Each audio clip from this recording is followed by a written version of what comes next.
Copeuch Inversiones, el sitio donde todos pueden invertir, presenta Al Pan Pan. En el Mostrador Podcast, debate y conversación para comenzar tu mañana. Al Pan Pan, con Mirna Schindler. Entrevistas con los actores de hoy. El Mostrador, el poder de la independencia. Hola, ¿cómo están ustedes? Muy buenos días. Comenzamos un nuevo capítulo de Al Pan Pan, aquí por el mostrador.cl, en unos días que han estado naturalmente marcados por esta emergencia climática, pero sobre todo por los cortes de luz.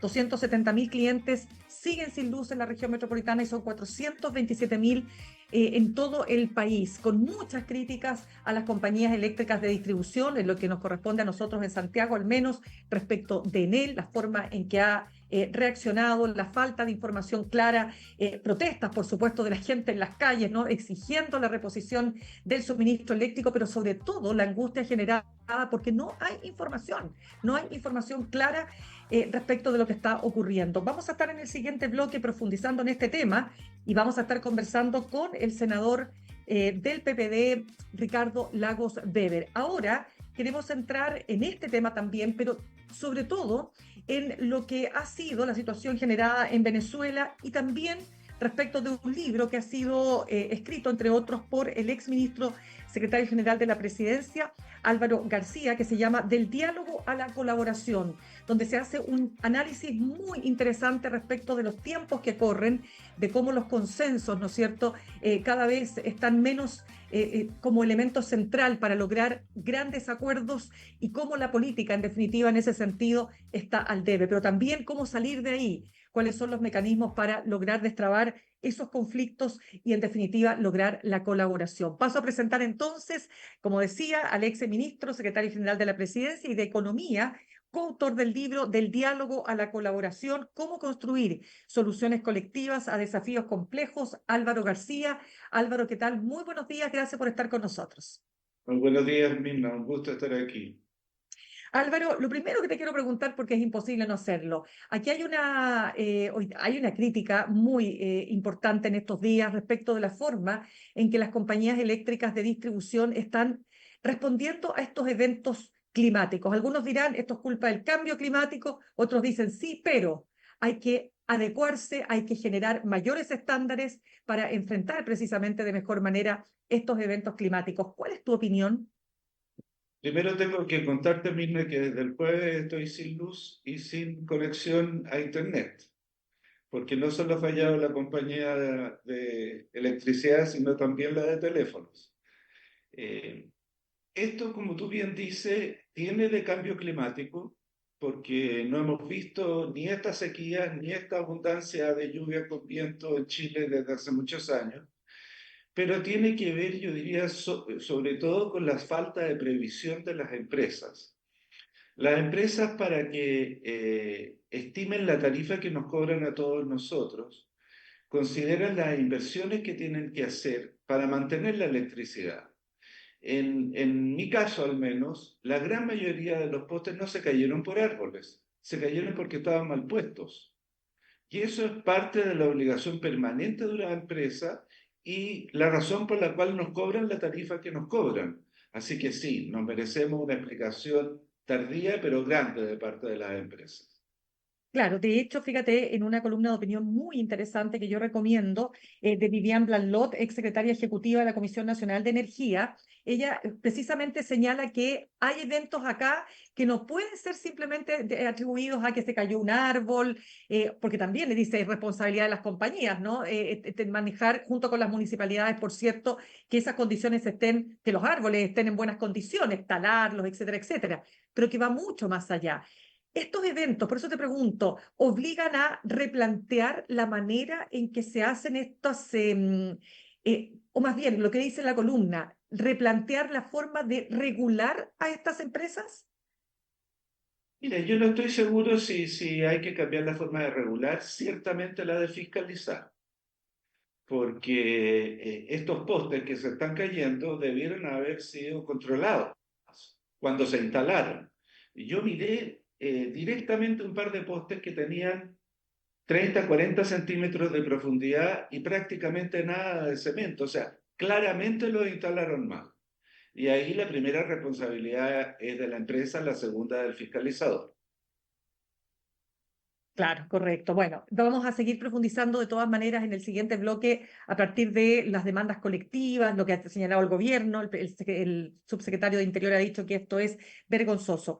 Álvaro, a ver, quiero, antes de entrar en lo que tú planteas y lo que plantean los autores de este libro, donde también está la ministra del Interior, Carolina Toá, hay un tema acá que es muy importante porque está golpeando fuertemente al oficialismo y tiene que ver con lo que ha ocurrido en Venezuela. Ha escalado el conflicto, el gobierno no muestra las actas de escrutinio, Maduro ha ido más allá, incluso ha llegado a señalar que aquí hay intervención de pinochetistas que se habrían preparado, ¿no es cierto?, para, junto al gobierno. Mira, una cuestión que llega a ser tan ridícula que casi da risa contarla, ¿no? Pero es el presidente hoy día de Venezuela. Por lo tanto, lamentablemente tenemos que hacernos cargo de las palabras que él emite. ¿Cómo evalúas tú lo que ha ocurrido en Venezuela y cómo ha golpeado esto, sobre todo la relación del actual gobierno con el Partido Comunista? Bueno, lo de Venezuela es trágico en todo sentido. Es trágico lo que ha ocurrido durante los últimos años. 8 millones de personas que salen de un país porque no pueden vivir en él. Eh, el país más rico de América Latina pasa a ser prácticamente el más pobre de América Latina, hambruna, escasez.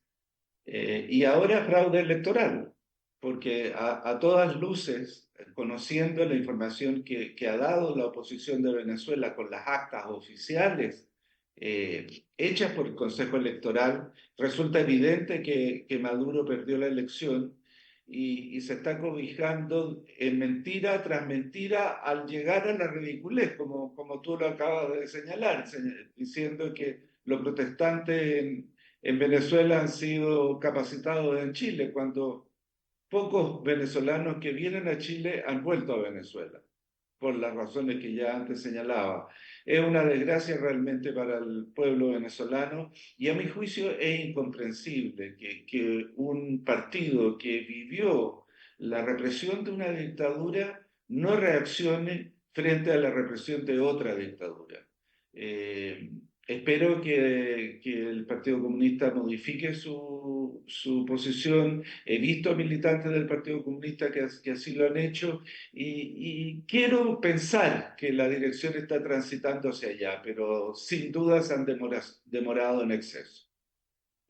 Hay sectores del socialismo democrático que están planteando derechamente que para, estoy hablando por ejemplo del senador Juan Luis Castro del Partido Socialista, que ha sido particularmente duro, que dice, yo no podía estar en una lista o sea, no podría participar de las próximas elecciones presidenciales en estas circunstancias con el Partido Comunista, pero incluso el senador Lagos Weber del PPD decía, no quiero ser coalición con alguien que cree que lo de Maduro está bien hecho.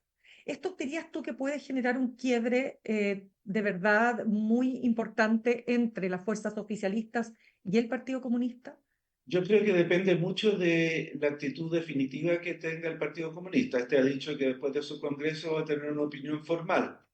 Hasta el momento ha sido una opinión más bien evasiva, diciendo que hay que esperar que, pero si no se reconoce el golpe autoritario de Maduro, la falta de democracia en Venezuela, o peor aún, se avala la falta de democracia en Venezuela, creo que hay una diferencia en los principios básicos que deben hacer converger a las fuerzas políticas. No me imagino una alianza con el Partido Comunista si este persiste en el apoyo a una dictadura. O sea, para ti tendría que haber una declaración absolutamente condenatoria del Partido Comunista para que efectivamente se pudiera imaginar un nuevo proyecto de alianza con el Partido Comunista para otra elección, para otro proyecto de gobierno. Así es, uno de los elementos centrales que nos une como coalición es el respeto a la democracia y en este caso en Venezuela no ha ocurrido, por lo tanto hay que hacer una condena clara y dura. Bien, quiero preguntarte lo siguiente, Álvaro, porque en este libro se hace un análisis que es bastante, bueno, no sé si la palabra es descarnada, pero es bastante real en el sentido de señalar que estamos atravesando por una era donde, de los postconsensual se dice, ¿no es cierto? Donde los acuerdos hoy día ya no funcionan como lo hicieron, ¿no es cierto?, en décadas pasadas. Si trasladamos esto a nuestra realidad como país, está a la vista, ¿no? O sea, tenemos una reforma a las pensiones que no tiene visos de solucionarse. O sea, de pronto aparecen por ahí unos brotecitos verdes, ¿no? Pero luego vuelve a retrotraerse la posibilidad cierta de lograr em, terminar acordando estándares mínimos. ¿Para qué? Para que las pensiones mejoren y sobre todo para los actuales pensionados. Te quiero preguntar, te planteo el tema de las pensiones porque yo creo que es lo más cercano y visible a esa incapacidad del sistema político de lograr acuerdos. Cuéntame, ¿cómo ves esto que está ocurriendo en nuestro país y por qué hemos llegado a este punto?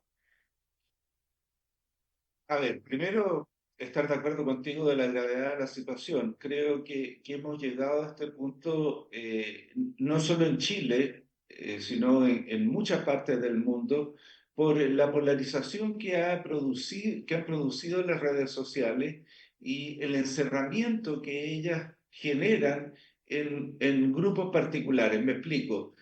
Si tú crees que la plata de las pensiones solo tiene que ser para mí, tú eres parte de un grupo que solo habla de eso y solo escucha de eso. Y no interactúa con grupos que tienen opiniones marginalmente distintas. Y eso en el sistema político se ha exacerbado al máximo con la irrupción de una enorme cantidad de partidos políticos que no representan realmente a la ciudadanía y cuyo único interés es electoral. Y por lo tanto, si lo que va a dar votos hoy día es un nuevo retiro de la AFP, vamos por el nuevo retiro. No, el problema no es resolver el tema de las pensiones, es pretender ganar un votito más. Y por supuesto, eso explica la enorme desconfianza que la ciudadanía tiene en el sistema político, lo que lo hace aún más débil. Pero afortunadamente en el mundo se han encontrado soluciones a esto y eso es lo que en nuestro libro queremos resaltar. Y las soluciones todas pasan por fortalecer el diálogo ciudadano, no solo político, y fortalecer la colaboración. Cayendo en el tema de las pensiones que tú señalas, en España ocurrió exactamente lo mismo. Durante una enorme cantidad de tiempo el sistema político fue incapaz de ponerse de acuerdo. El Consejo Económico y Social, que reúne a empresarios, sindicatos y organizaciones de la sociedad civil, sí logró un acuerdo, y un acuerdo unánime. Y ese acuerdo unánime se trasladó al Congreso, que cuando vio que había un acuerdo social amplio, sí legisló para modificar el sistema de pensiones. Eso, a mi juicio, es lo que nos está faltando hoy día en Chile. Esas instituciones que reúnen a los actores de la sociedad civil para que colaboren con el sistema político y construyan acuerdos. Ya, voy a profundizar en ese punto, solo que como mencionaste el sistema político, ¿no? Fíjate que quiero contarte que el Partido de la Gente se quedó sin parlamentarios en el Congreso. De hecho, ya renunció, ¿no es cierto?, la diputada Karen Medina, criticando además, ya venía criticándolo hace mucho tiempo, al líder Franco Parisi, ¿no? Te lo pongo como un elemento de cómo se ha ido resquebrajando, si tú quieres, este mismo sistema político a partir de esta tremenda fragmentación. Tú dices que hay que fortalecer las organizaciones ciudadanas. El senador Daniel Núñez hablaba de que era importante la movilización ciudadana. Después ahí se arreciaron las críticas, que estaba llamando a protestar. Bueno, tú sabes cómo se producen de repente las escaladas de este tipo de opiniones, ¿no? Pero te pregunto, ¿cómo ves esa dualidad entre fortalecer las organizaciones ciudadanas, pero también que la ciudadanía pueda expresarse para que ciertos cambios efectivamente se materialicen? Es indispensable que la ciudadanía se exprese y para eso es que se fortalecen las organizaciones ciudadanas. Ahora, la pregunta es, ¿cómo se expresa? Si tienen un canal formal para dar sus opiniones y es un canal incidente e importante, van a usar ese canal. Si no lo tienen, no les queda más que la calle y las redes sociales, que no conducen a ningún resultado, pero es lo único que tienen. Por lo tanto, la respuesta es no solo fortalecer las organizaciones sociales, sino también generar los canales a través de los cuales la ciudadanía participa. Y digo canales en plural, porque no se trata de tener uno solo. Hay una enorme cantidad de muy buenos ejemplos en el mundo de cómo la ciudadanía organizada participa en resolver problemas concretos. Doy un par de ejemplos. Finlandia, que tiene el mejor sistema educacional del mundo, tiene un sistema estructurado de participación de los apoderados, de los profesores y del propio gobierno para ir vigilando y mejorando continuamente la educación, y lo han logrado con gran éxito. En Noruega hay una institución que reúne a los vecinos con las policías y el gobierno para fortalecer la seguridad ciudadana, y ha operado con enorme éxito. En la grandísima mayoría de los países del mundo que les va bien, existen comisiones ciudadanas para supervisar y ver qué hacer con el desarrollo sostenible y el cambio climático. Todas esas instituciones le dan un espacio de participación a la ciudadanía y una razón de ser a la organización social. Eso es lo que necesitamos en Chile. Ya, pero pareciera ser que estamos un poco lejos de aquello. ¿Por qué? Porque, a ver, te lo quiero plantear desde el punto de vista de lo que nos entregó la última encuesta CEP, porque fíjate que es curioso. El 65% dice que se privilegien los acuerdos aunque tengan que ceder sus posiciones. La oposición está por el suelo, o sea, tiene un 9% de aprobación, si mal no recuerdo. Los partidos políticos ni hablar, o sea, el que más tiene son 10 puntos, que son los republicanos, seguido por el Partido Socialista con 7. El gobierno tiene una aprobación de un 27%, 61% lo desaprueba. Es decir, hay una desconfianza total, pero sobre todo hay una desafección total. Y sin embargo, la gente pide acuerdos. ¿Cómo se hacen juntar estas piezas que parecen tan separadas en este gran puzzle, ¿no?, que hay que armar? Invitando a la gente. Los partidos políticos históricamente en Chile y en el mundo fueron los grandes canales de expresión ciudadana. Entonces, por allí se expresaba la ciudadanía.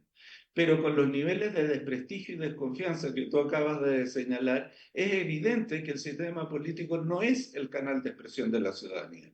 Y es por eso que necesitamos crear otros canales que no sustituyan al sistema político, pero que colaboren con él, que le den opinión. Y cuando el sistema político, los parlamentarios interesados en conseguir votos, ven que la ciudadanía está masivamente de acuerdo en algo, bueno, transitan a ese algo.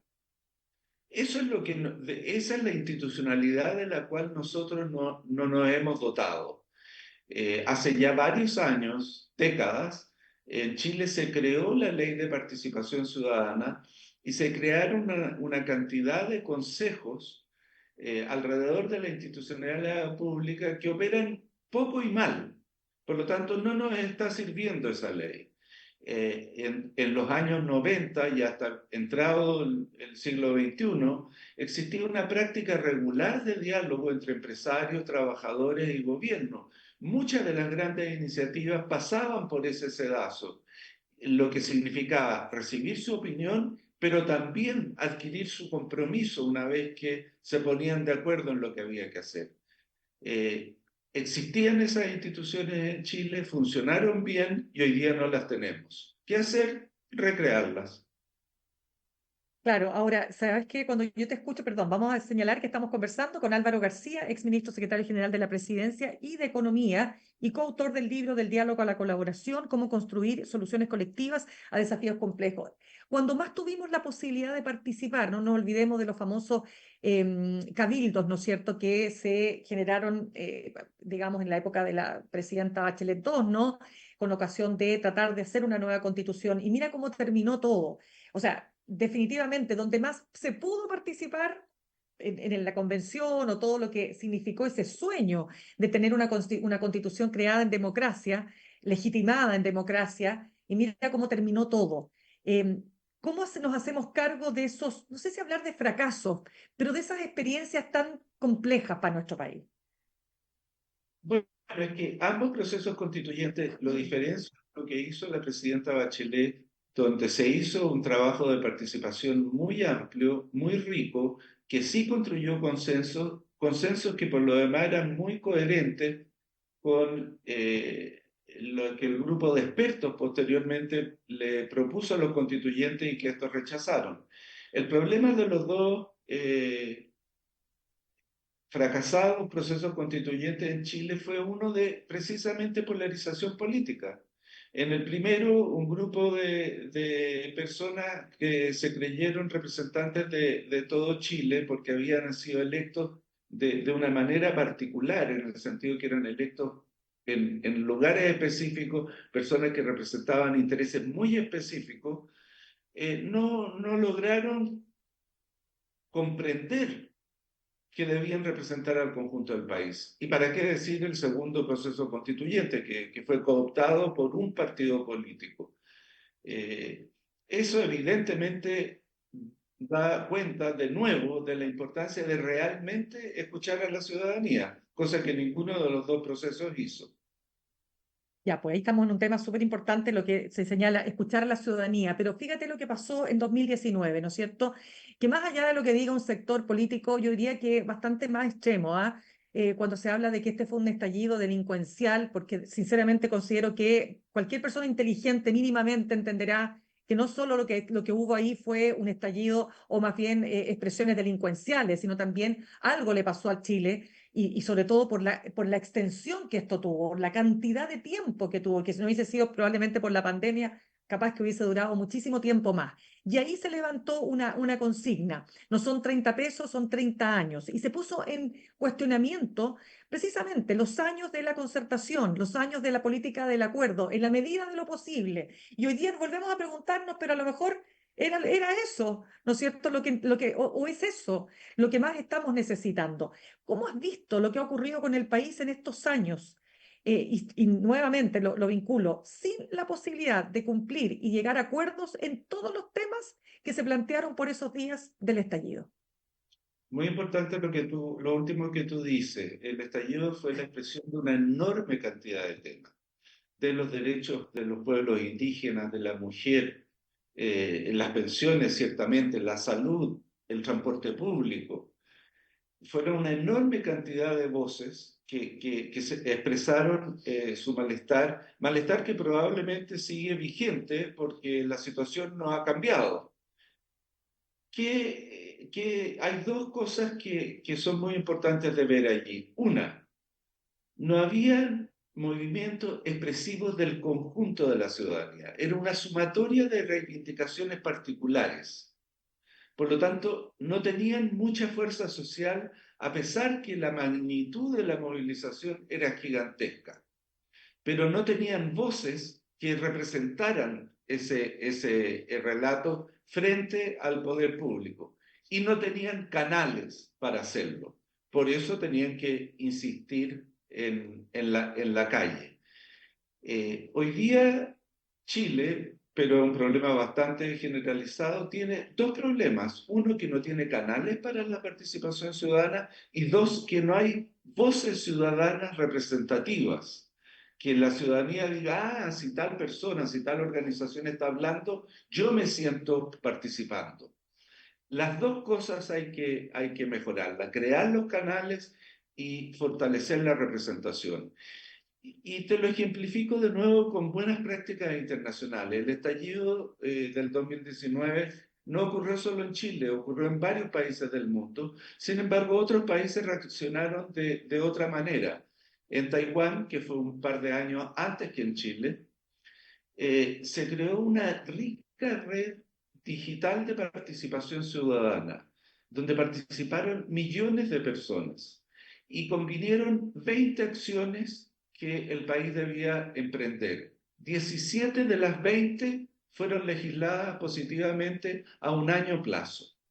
Esa es la respuesta que necesitamos. ¿Ah? En España ocurrió algo muy parecido, no de la magnitud que en Taiwán, pero también hubo una gran participación ciudadana a través de redes digitales en torno a desafíos concretos que el gobierno hizo suyo. Correcto. Entonces, acá algo nos ocurrió, que puede ser, obviamente, una combinación de muchos factores, pero sobre todo de un sistema político, nuevamente, que no ha sido capaz de darle una respuesta a la gente. Sí, mira, acá el tema es súper simple. Pasamos de elección en elección y por lo tanto los incentivos para llegar a acuerdos son bajos, porque en el fondo todo tú lo vas a vincular a cómo saco un rédito respectivo de mi partido, de mi sector o de mi propia individualidad de cara a una elección, ¿no? Prometiendo muchas cosas que luego no se cumplen. Es un tema muy doloroso porque nuevamente no logramos resolver los grandes problemas como por ejemplo el tema de las pensiones. De hecho, fíjate que en la última encuesta CEP, si mal no recuerdo, las pensiones después de la seguridad ciudadana es el segundo tema que más resiente la ciudadanía.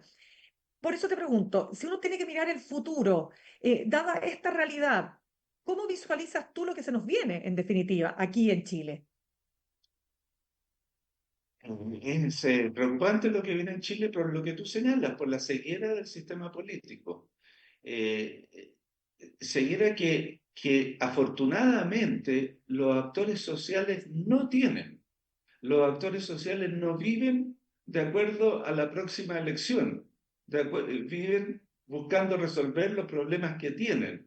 Y ese es el rol que tienen los sistemas de diálogo social a nivel nacional que existen en muchísimos países. Salir del ciclo político, plantearse objetivos de largo plazo, persistir en ello, y la institución de diálogo social se hace cargo de esa persistencia.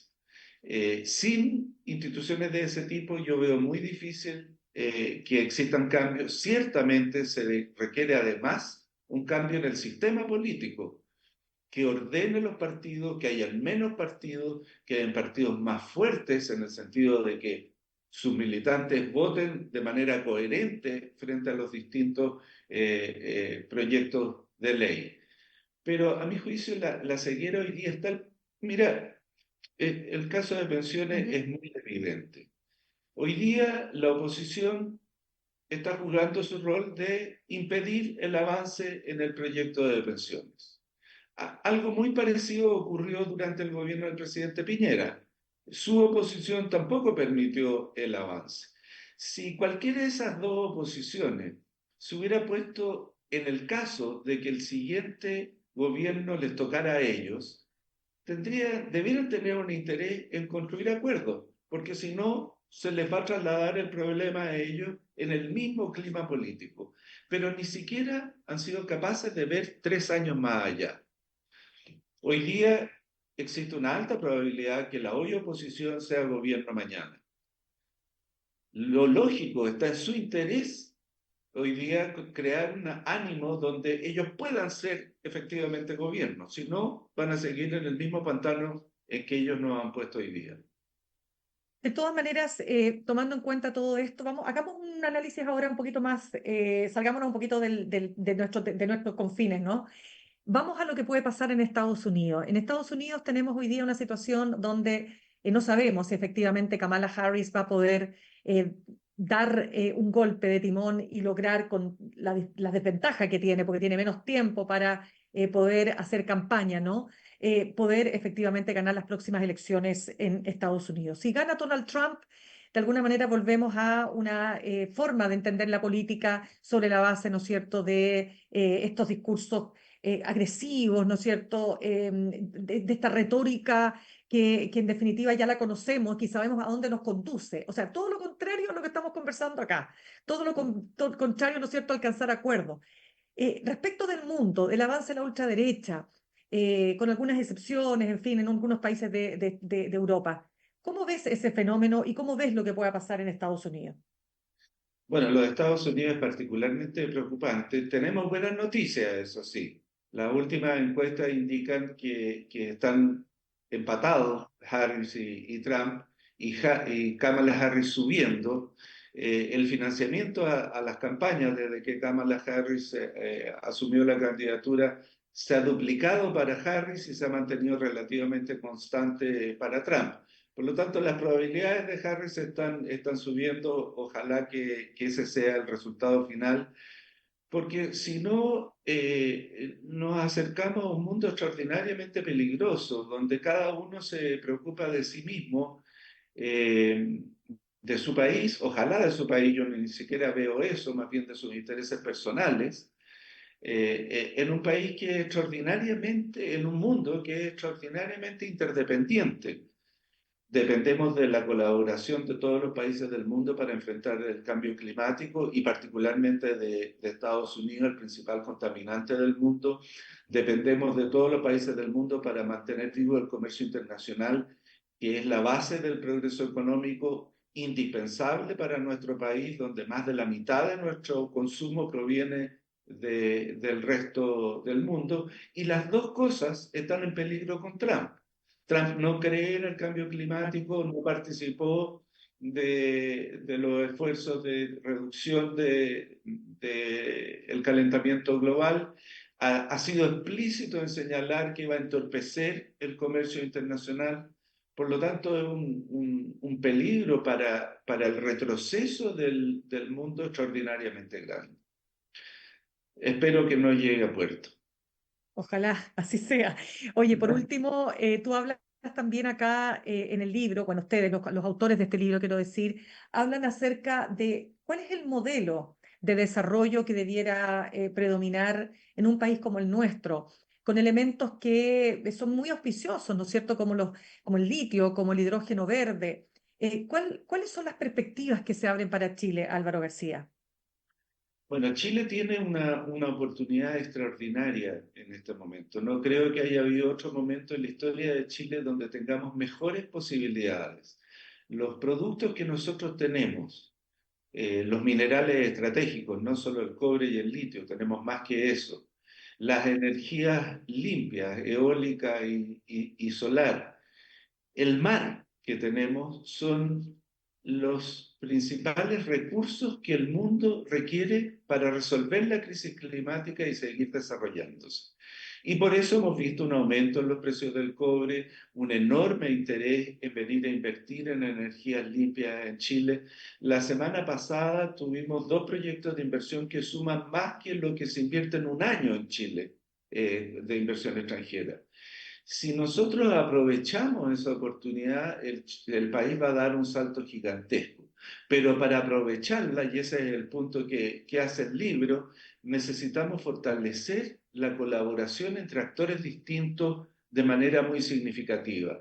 Lo ejemplifico con el hidrógeno verde, que es probablemente nuestra principal oportunidad económica. Para que opere una planta de hidrógeno verde se requiere la planta, pero además se requiere una desaladora que la provea de agua, una estación eléctrica que la provea de luz, una línea de transmisión que lleve la luz a la planta, un camino de muy buena calidad que le permita trasladar las aspas para la energía eólica, que son extraordinariamente grandes, un puerto donde lleguen esos barcos y un puerto donde salga el hidrógeno verde. Nada de eso existe en las regiones donde se van a instalar estas plantas. Por lo tanto, no hay un empresario que pueda decir yo lo voy a hacer. Requiere a otros 10 o 15 empresarios que lo hagan. Además, requieren trabajadores calificados que hoy día no los tenemos. Requieren innovación tecnológica que tampoco la tenemos. Por lo tanto, requerimos el curso de los centros de capacitación y de las universidades de manera coherente. Si no organizamos esta colaboración, sencillamente no va a resultar. Tremendo tema, Álvaro García. Quiero darte las gracias, exministro secretario general de la Presidencia y de Economía, el libro del diálogo a la colaboración, cómo construir soluciones colectivas a desafíos complejos. Gracias por haber estado con nosotros esta mañana.